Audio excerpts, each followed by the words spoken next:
एक वस्तु को किसी निर्धारित मूल्य पर बेचा जाता है। उस मूल्य के 2/3 पर बेचने से 10% हानि होती है। आरंभिक निर्धारित मूल्य पर बेचने से उस पर कितना प्रतिशत लाभ होगा?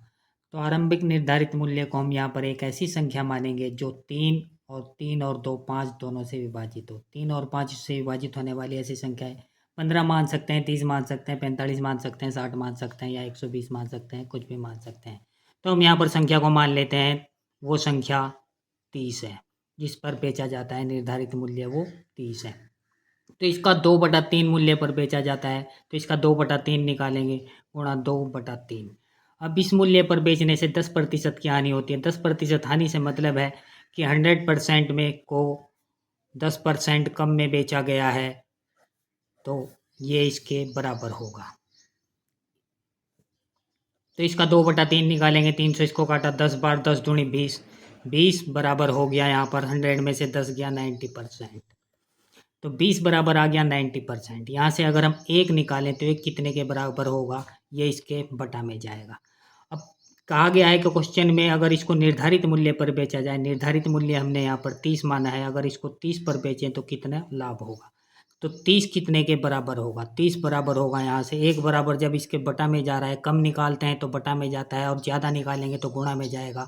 तो 90% और बटा में हो जाएगा 20 और गुणा में हो जाएगा 30। और 1 जीरो से 1 जीरो गया, 2 से इसको काटेंगे आएगा 45 और 45 दिया हो गया 135। तो ये आ गया 135 और आ गया प्रतिशत। तो 135% से मतलब क्या होगा कि 100% को 135% में बेचा गया, यानी 35% का लाभ हो गया। तो ऑप्शन बी यहाँ पर राइट आंसर होगा। अब नेक्स्ट क्वेश्चन, कोई वस्तु रुपये एक्स में बेचने से 15% हानि होती है। इसी वस्तु को रुपये वाई में बेचने से 15% लाभ होता है।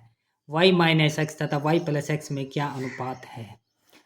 अब 15% हानि से मतलब होगा कि 100% को 85% में बेचा गया है, तो 85% यहाँ पर कितने के बराबर हो जाएगा? 85% बराबर हो जाएगा यहाँ पर एक्स रुपये में बेचा गया है। और इसी तरह से इसी वस्तु को वाई रुपये में बेचने से 15% लाभ होता है, कि यानी कि 100% को 115% में बेचा गया है, तो 115% बराबर होगा यहाँ पर वाई के। अब इन दोनों का अनुपात निकालना है, वाई माइनस एक्स और वाई प्लस एक्स।